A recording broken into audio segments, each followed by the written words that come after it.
हाँ पहले मगर दीन के अरकान सिखाओ,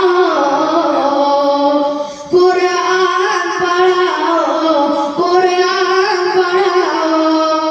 बच्चों को अपनी साहिब ईमान बनाओ, कुरान पढ़ाओ।